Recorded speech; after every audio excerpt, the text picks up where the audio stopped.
Shalom ibu-ibu yang dikasihi oleh Tuhan Yesus. Kita akan mendengarkan firman Tuhan. Namun sebelumnya, marilah kita berdoa. Bapa, kami bersyukur untuk sore hari ini. Kami telah menaikkan pujian kami, doa kami kepadamu. Berkenanlah ya Tuhan menerima itu menjadi dupa yang harum.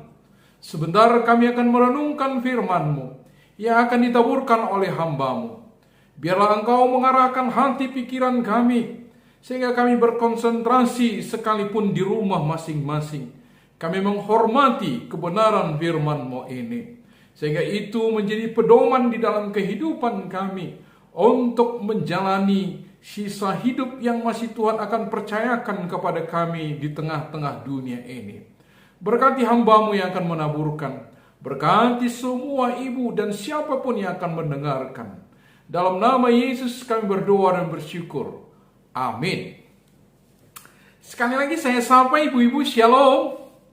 Iya, ibu-ibu yang dikasihi oleh Tuhan Yesus, sore hari ini kita akan membahas topik yang ringan, tapi sangat-sangat dekat dan aktual di dalam keseharian kita.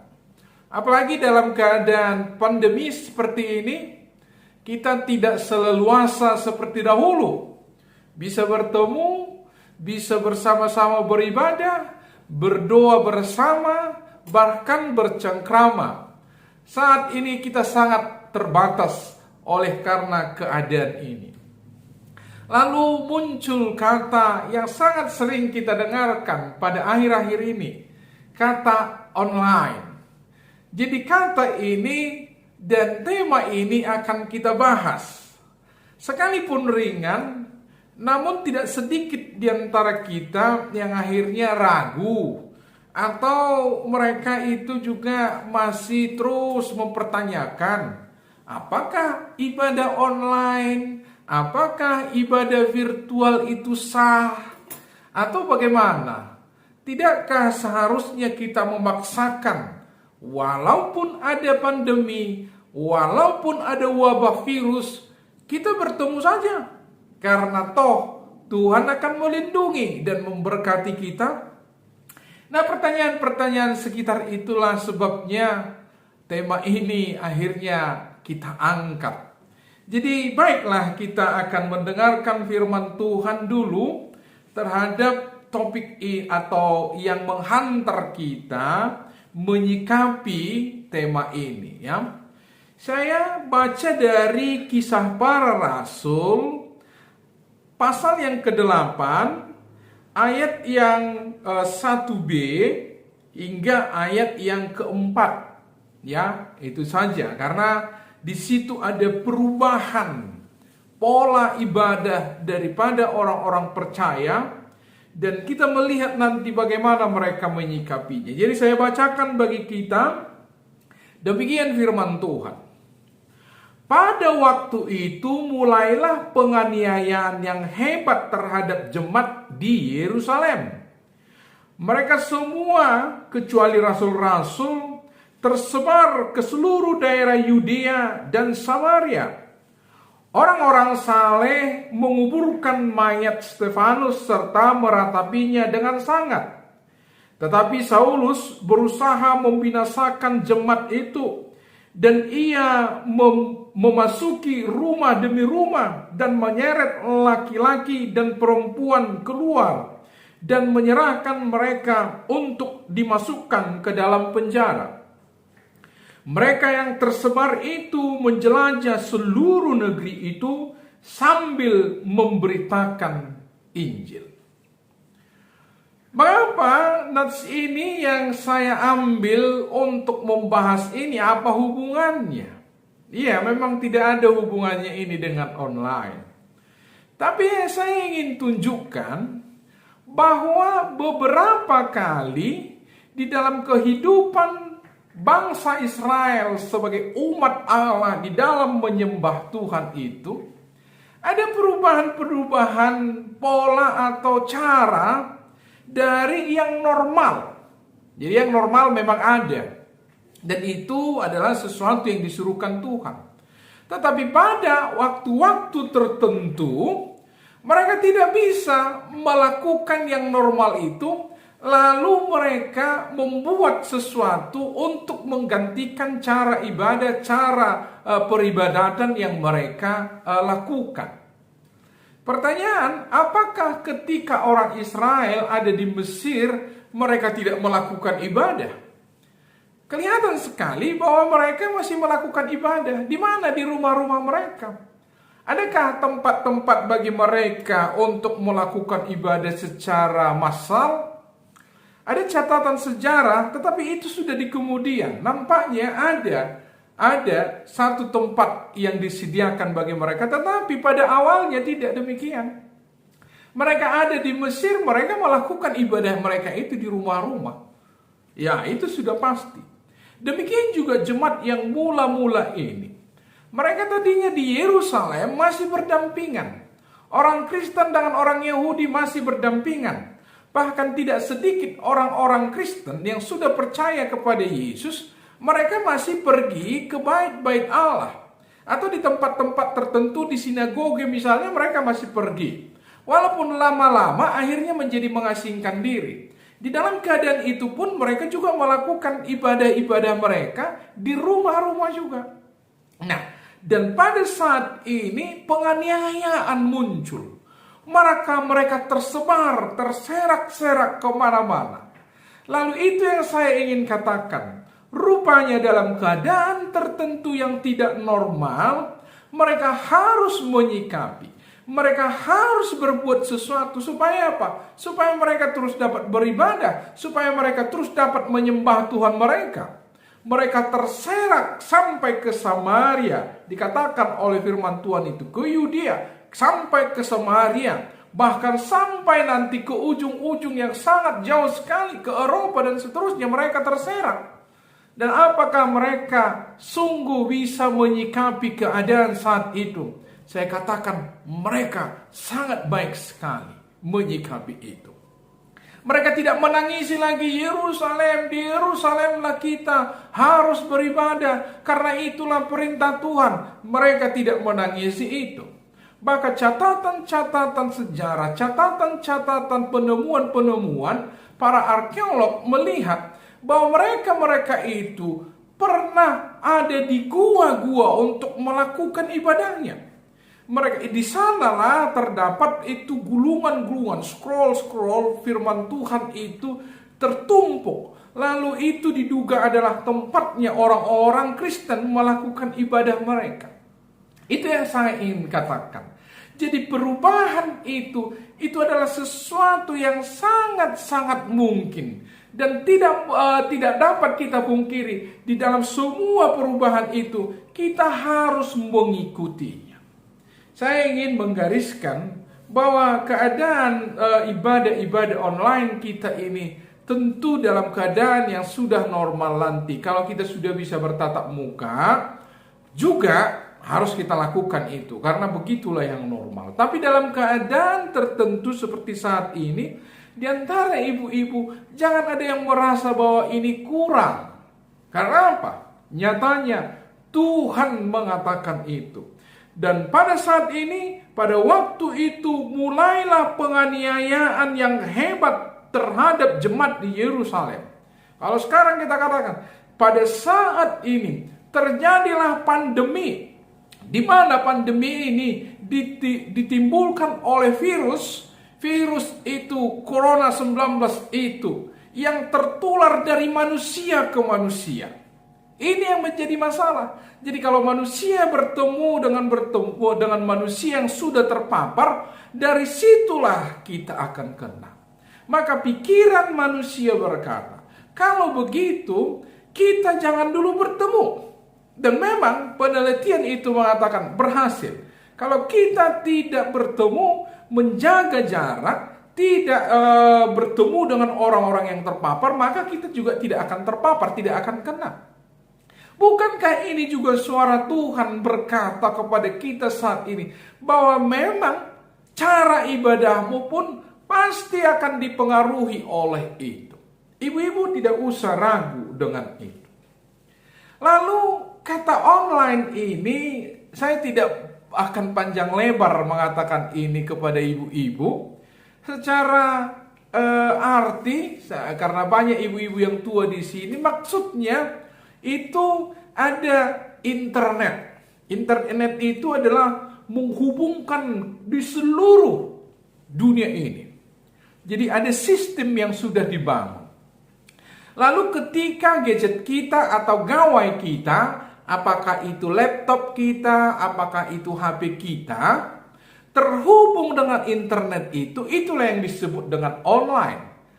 Kalau bahasa Indonesia daring, dalam jaringan. Jadi masuk dalam jaringan internet itu laptop kita atau HP kita. Lalu ada orang yang mengatakan ini, saya pernah mendengarkan itu diwawancarai dia, begitu beraninya dia mengatakan bahwa semua ini adalah pekerjaan iblis. Lalu dari keterangan yang dia perlihatkan, sesungguhnya saya melihat bahwa dia hanya menyimpulkan dari perilaku manusia. Dan memang itu harus kita akui bahwa ada orang yang menggunakan ini memang kepada hal-hal yang buruk. Ya, jadi perlu kita ketahui dasar dia mengungkapkan dan menyimpulkan bahwa ini adalah produk dari iblis untuk menyesatkan semua manusia. Lalu kita tidak usah memakai itu. Nah, begitulah dengan beraninya dia berkata. Lalu kalaulah ada orang yang menggunakan itu kepada hal-hal yang negatif, yang justru memang itu merusak kekristenan, apakah itu juga kita tidak bisa pakai sebaliknya untuk memuliakan Tuhan? Saya teringat dengan kitab Daniel pasal yang ketiga, ayat yang keempat sampai ayat yang kelima. Ini hanya satu contoh saja. Saya bacakan kepada ibu-ibu demikian firman Tuhan. Ayat 4 dan 5. Daniel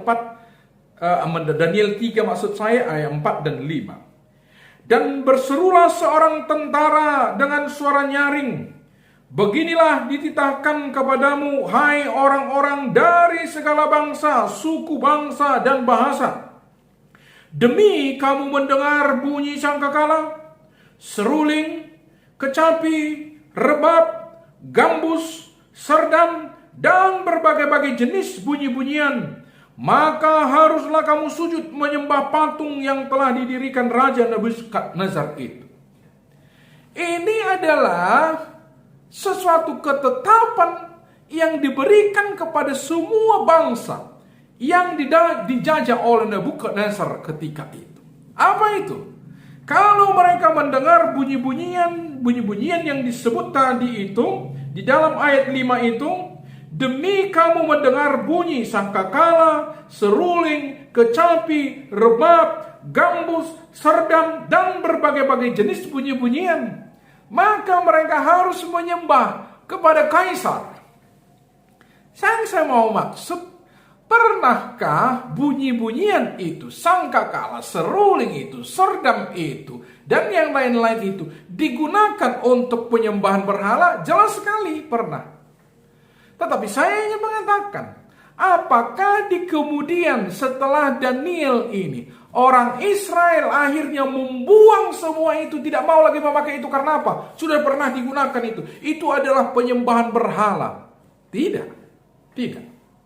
Jadi kita jangan menjadi ciut karena pernah digunakan untuk hal-hal yang tidak benar, misalnya penyembahan berhala, lalu ciptaan Tuhan itu kita takuti.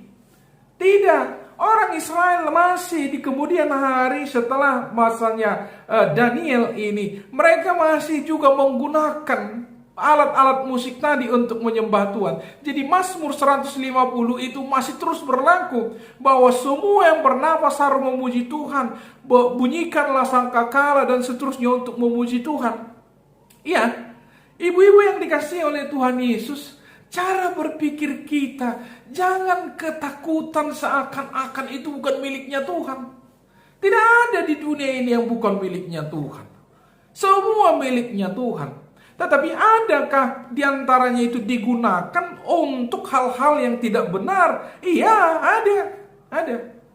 Nah, ibu-ibu, apakah online ini juga adalah ciptaan iblis? Kita tidak pernah juga diberitahu, tetapi sudah terbukti juga. Cara online ini banyak digunakan untuk pelayanan-pelayanan dan penginjilan. Maka kalau saya mengatakan, ini adalah waktunya kita menggunakan internet ini, untuk apa? Penginjilan. Kalau mereka dulu itu dengan cara berserak itu, mereka dipaksa berserak, di situ mereka melakukan penginjilan. Di dalam ketersesakan, keterbatasan itu, ketidakberdayaan mereka menginjili. Ya, mereka yang tersebar itu menjelajah seluruh negeri itu sambil memberitakan Injil. Lalu saya ingin mengatakan, bukankah ini internet ini, daring ini atau online ini perlu kita gunakan justru untuk menginjili? Iya, beberapa saat ini saya jarang lah. Waktu saya di Malang, ada beberapa gereja yang pernah mengundang saya untuk khotbah di sana. Ya, saya khotbah lah di Jawa ya. Ada pernah kami ke suatu daerah di luar Sumatera Utara ini khotbah. Tetapi sekarang saya diundang beberapa orang, teman-teman dari Jakarta misalnya mengundang saya, ya sudah bisa, saya tinggal duduk di sini. Lalu mereka dengarkan khotbah saya. Di Kalimantan juga begitu. Lalu penginjilan melalui online ini sangat-sangat besar. Sangat dapat kita lakukan dengan sangat-sangat hebat sekali. Lalu mengapa kita harus anti terhadap itu? Saya juga mengatakan memang ada juga dampak negatifnya. Dampak negatif daripada online ini. Misalnya hal-hal yang tidak senonoh bisa saja muncul, datang di layar kita. Nah, maka saya katakan itu tergantung kita. Tergantung kita. Saya harus mengatakan kepada ibu-ibu di sini, tentu orang yang takut dengan terbakar, masa kita harus menghindari api? Orang yang takut hanyut, masa kita harus menghindari sungai atau air? Bukankah harusnya api itu kita kendalikan? Bukan pengendali api ya, tetapi bukankah harusnya itu kita manfaatkan? Tidak harus kita takuti. Saya melihat segampang itu melihat online ini. Lalu ada orang berkata, online ini tidak netral. Apa kira-kira maksudnya? Jadi tidak seperti pisau dia. Kalau ada memegang pisau untuk mengiris sayur, dia berguna dan itu positif. Tapi kalau dibuat untuk membunuh, maka dia menjadi negatif. Jadi itu tergantung, tetapi ini online tidak. Dia punya pengaruh jahat. Memang di dalamnya ada pengaruh jahat. Itu kesimpulan yang sangat-sangat tidak perlu kita dapatkan.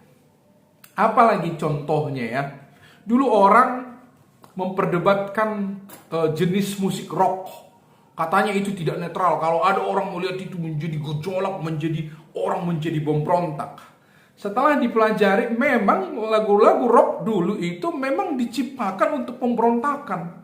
Jadi apalagi itu yang dalam bahasa-bahasa asing. Kalau di bahasa Indonesia memang itu dikatakan hantamlah, habisilah, ribakan. Nah, kira-kira begitu. Memang itu jadi memancing emosi. Lalu itu sangat sempat diperdebatkan di gereja-gereja kita. Tetapi ada kelompok musik anak-anak muda, saya lupa itu namanya. Akhirnya mereka menginjili melalui sarana lagu rock ini. Dan menurut beberapa pengakuan anak-anak muda, mereka bisa sangat senang. Dan tidak sedikit di antara anak-anak muda itu akhirnya datang kepada Kristus. Sekarang tidak diperdebatkan lagi itu. Jadi apakah musik rock itu tidak netral? Tidak netral maksudnya di dalamnya, di dalam diri rock itu sendiri memang memiliki kuasa negatif. Jadi kalau pisau itu netral, tergantung siapa yang menggunakan. Tapi ini kata mereka memang di dalam lagu rock itu ada kuasa negatif. Saya tidak sepandangan dengan itu. Tetap saja saya melihat kemana dan bagaimana. Memang lagu rock itu dengan hentakan-hentakannya itu kemungkinan sekali untuk memancing emosi sangat tepat. Tetapi kalau untuk memancing emosi yang justru positif, gimana kira-kira? Apakah itu tidak mungkin? Lalu kalau pernah digunakan itu untuk penyembahan berhala, mereka membuktikannya dengan kata-katanya. Setelah katanya dibalik itu teksnya, jadi dari awal sampai akhir, sekarang dibalik dari akhir ke awal, itu mereka buktikan bahwa ada kata-kata penghujatan di situ. Itu pun masih kita pertanyakan. Tetapi katakanlah itu pernah dilakukan oleh pengarang-pengarang lagu rock. Bukankah juga di dalam kitab Daniel ini diingatkan bahwa pernah orang menggunakan untuk memanggil orang menyembah berhala. Itu yang digunakan apa? Yang digunakan adalah alat-alat musik. Lalu apakah orang Israel akhirnya membuang semua alat-alat musik itu? Oh tidak. Justru nanti itu digunakan untuk kemuliaan Tuhan. Sekarang masalah yang terjadi di sini, penganiayaan itu yang terjadi membuat mereka berserak. Saya melihat itu. Jadi tantangan yang datang ini, yang sulit ini, sekarang ini kita sulit untuk bertemu, barangkali saling menyapa, bersalaman, untuk menyatakan rindu kita tidak bisa lagi seperti sekarang. Tetapi marilah kita gunakan seperti jemaat semula-mula ini, keadaan ini, online ini justru untuk pelayanan yang lebih luas. Mereka menggunakan itu untuk penginjilan yang lebih luas. Sekarang juga saya katakan, ini kita gunakan untuk pelayanan yang lebih luas. Nah, maka pertanyaan tentang ini ya hampir sama dengan apa yang dibuat oleh pertanyaan pisau tadi. Jadi sesederhana itu saja. Jadi online ini kemana kita gunakan? Kalau orang menggunakan pisau untuk membunuh, untuk melampiaskan dendamnya, ya salah. Tapi bagaimana kalau seorang ibu menggunakan itu untuk apa? Untuk memotong ikan, memotong sayur, lalu menghidangkan kepada keluarga. Apakah pisau itu tidak positif di situ? Jadi tergantung kita. Tergantung kita. Bagaimana kita menggunakan itu? Saudara-saudara harus terlatih bahwa aku harus menggunakannya untuk kemuliaan Tuhan. Saya pikir kata-kata yang sangat-sangat cocok di sini dan itu sudah sering kita dengarkan. Bijak menggunakan online ini. Itulah kata kuncinya. Memang kalau kita tidak bijak, tidak bisa menahan diri, kita bisa masuk di dalam apa? Masuk di dalam kesulitan demi kesulitan. Setiap saat kita memegang gadget kita, kita terhubung dengan internet. Apa saja bisa kita lihat di sana. Baik yang jelek, baik yang seronok, yang tidak pantas pun ada di situ. Tetapi sebaliknya saya katakan, kita juga bisa mendapatkan hal-hal yang positif, bahkan menggunakan itu untuk hal-hal yang positif, untuk penginjilan misalnya. Lalu apakah kita akan meninggalkan ini dan kita tidak mau lagi menggunakan itu? Itu adalah sesuatu pandangan yang salah. Ibu-ibu yang dikasihi oleh Tuhan Yesus, ada satu bagian nats firman Tuhan yang memberikan kita hikmat. Itu dalam 1 Korintus pasal yang ke-8. Itu 1 Korintus pasal yang ke-8 ayat yang pertama hingga ayat yang ke-13. Jadi tolong ibu-ibu baca semua ya, karena tidak akan saya bacakan semua itu. Ini tentang persembahan berhala. Jadi saya baca ayat 1, tentang daging persembahan berhala, kita tahu, kita semua mempunyai pengetahuan. Pengetahuan yang demikian membuat orang menjadi sombong, tetapi kasih membangun. Jadi di sini Paulus berkata bahwa tidak ada sebenarnya berhala. Banyak memang nama-nama Tuhan Allah, memang banyak Allah yang demikian. Ayat yang keempat dan 6 ya, saya baca bagi kita ya, langsung saya tentang hal makanan daging persembahan berhala. Kita tahu tidak ada berhala di dunia dan tidak ada Allah lain daripada Allah yang Esa. Hanya satu Allah. Ya, ditambahkan oleh Paulus dalam ayat 5, sebab sungguh pun ada apa yang disebut Allah, huruf kecil ini ditulis, baik di sorga maupun di bumi, dan memang benar ada banyak Allah seperti itu. Nah, ada banyak Allah dan banyak Tuhan yang demikian. Maksudnya yang disebut Allah itu, tetapi sesungguhnya itu bukan Allah, hanya satu Allah.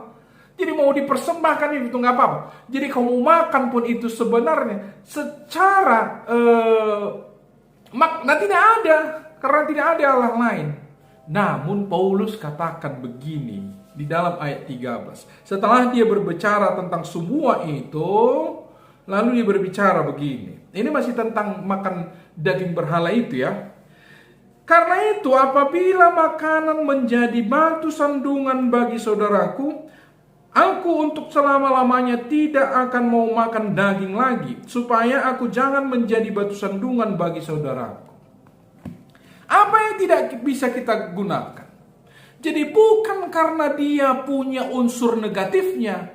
Bahkan makanan berhala pun kata Paulus, nggak ada itu. Tapi masih ada orang yang lemah, yang menganggap kamu pun ikut menyembah berhala. Nah, kalau untuk itu ketika orang lain tersandung karena itu, maka aku tidak akan makan, kata Paulus. Adakah kasus seperti itu di dalam online ini? Hampir saya tidak bisa memberikan contohnya. Adakah orang lain ketika kamu online, melayani secara online, lalu orang tersandung? Sekiranya ada, saya tidak menemukan apa. Baru disitulah kamu, oke, aku tidak akan menggunakan itu supaya saudara-saudaraku jangan tersandung. Tapi ini tidak ada. Lalu dapatkah kita gunakan untuk ibadah seperti ini? Atau mungkin nanti setelah bisa kita bertemu tatap muka dan tidak ada lagi virus ini, atau ada tetapi tidak lagi membahayakan, sudah menjadi virus yang biasa, karena para ahli berkata demikian, virus ini akan menjadi seperti flu biasa aja, jadi tidak lagi menakutkan, tidak apa-apa kita bertemu, kalaupun kena ya sembuh dengan makan obat yang sudah ditemukan nanti. Lalu kita masih terus bercokol di online ini saja, udah lebih enak ini, barangkali itu yang menjadi masalah. Itu mungkin karena malas kita sudah menggantikan hubungan yang langsung dengan yang online ini. Jadi udah keenakan namanya itu. Ya, saya mau mengatakan jangan. Nanti kalau kita sudah bisa bertemu kembali, mari kita bertemu saja. Tidak melalui ini online. Ada waktu-waktunya kita gunakan ini. Jadi sesederhana itulah ibu-ibu tentang penggunaan internet ini di dalam kehidupan kita. Ibu harus menahan diri. Ada orang yang memang sudah menjadi terus saja di dalam gadgetnya ini. Maka game-game online itu sangat membahayakan sekali. Saya tidak ada simpan satu pun di gadget saya game. Tidak ada game saya. Terus terang, saya tidak ini, karena saya pun orang lemah bisa saja. Dulu pernah ada game itu yang mengatur-ngatur kotak. Iya, saya bisa. Semakin terus. Ini menjadi tuanku ini. Wah, saja. Nah, lagi aku gunakan. Lalu apakah saya jadi mati karena tidak menggunakan itu? Bukan. Itu maksudnya, jadi bijak menggunakan online ini. Jadi kalau dalam kisah para rasul itu mereka gunakan keberadaan kesulitan itu untuk penginjilan, maka saya ajak ibu-ibu, gunakanlah ini juga untuk memberitakan Injil online ini. Jadi ibu-ibu sesederhana itu saja, jangan terlalu takut sekali ini adalah produk iblis dan seterusnya. Tidak, gunakanlah yang pernah digunakan untuk keuntungan iblis pun, seperti yang saya sudah bacakan dalam kitab Daniel ini, bisa digunakan kok. Menurut beberapa versi ya, tidak semua versinya begini. Itu penggunaan pohon Natal dulu katanya itu adalah untuk penyembahan berhala. Jadi diletakkan di situ barang-barang untuk berhala. Lalu setelah kekristenan dilihat ini bisa juga menjadi sarana untuk menginjili. Saya tidak tahu mana versi yang paling benar ya. Tetapi kalaupun demikian boleh. Ada satu yang paling aktual di antara kita. Dulu kalau orang Batak itu sudah menjadi Kristen, dikumpulkan. Pergodungan namanya. Jadi mereka dikumpulkan karena kemungkinan mereka diusir dari komunitasnya. Jadi dikumpulkan. Mereka ini menjadi satu komunitas yang berbeda dengan yang lain. Lalu setelah lama mulai lagi masuk ke masyarakat. Tapi ada ketentuan dari gereja. Mereka tidak bisa ikut di dalam apa? Kalau ada orang membuat godang. Tidak bisa. Kalau ikut di-ban, dipecat dari gereja. Itu pada masa itu. Lalu sekarang, apakah itu tidak bisa? Banyak sekarang lagu-lagu rohani dinyanyikan dengan godangnya orang Batak. Tekul, banyak. Dan apakah itu salah? Tidak ada salah. Tidak ada salah. Tetapi mengapa dulu itu dilarang? Karena keterikatan orang. Setiap orang membunyikan godang sebangunan itu kemungkinan sekali untuk memanggil kekuatan-kekuatan gaib. Maka para orang yang memanggilkan itu alu-aluhon, nanti saya terjemahkan. Alu-aluhon maju itu raja. Bukan hanya kepada raja, alu-aluhon maju itu opui. Opu mula jadi nabolon. Jadi itu sebelum tarian itu dibuat,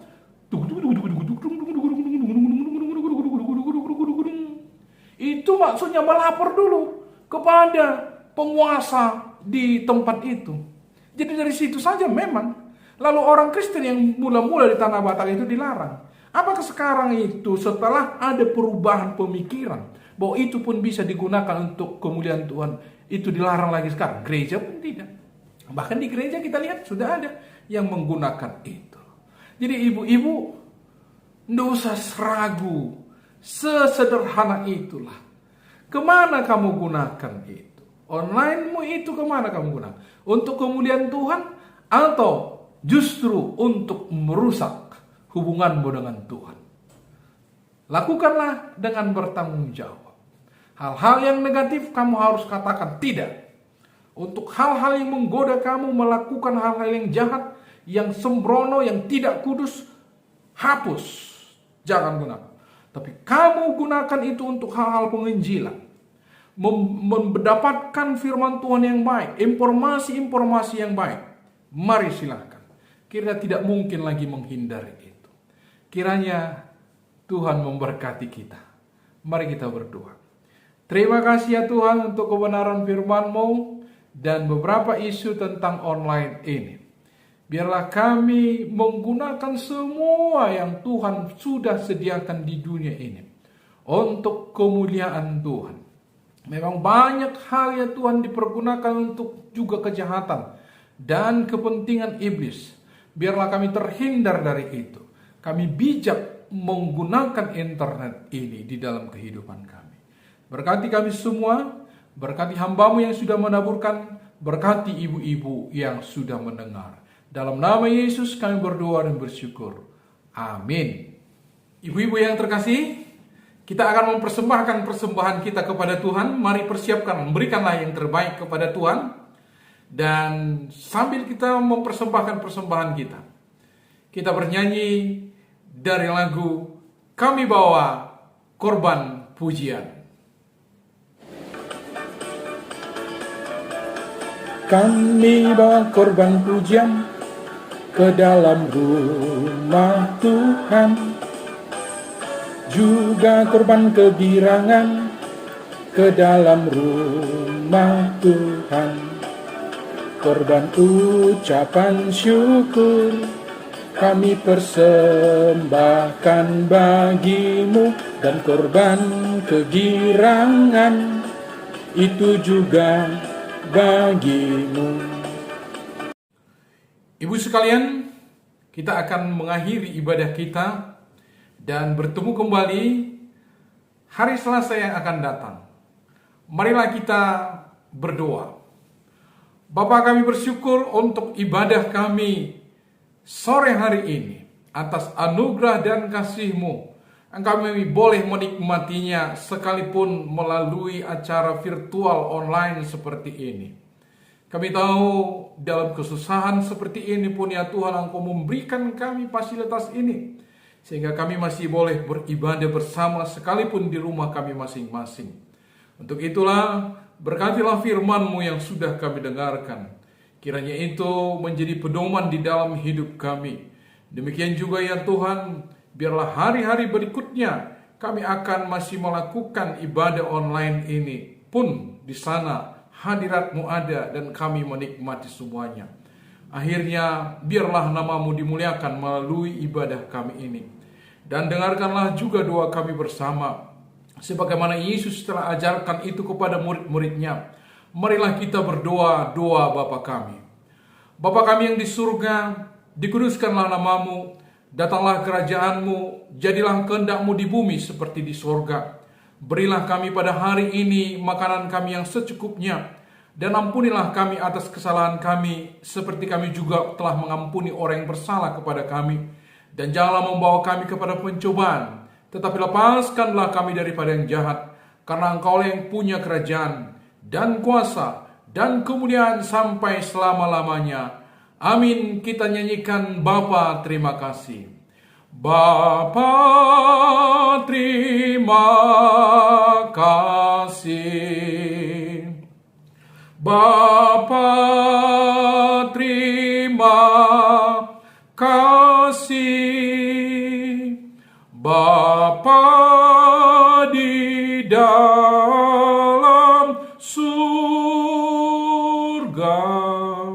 ku beri terima kasih. Amin.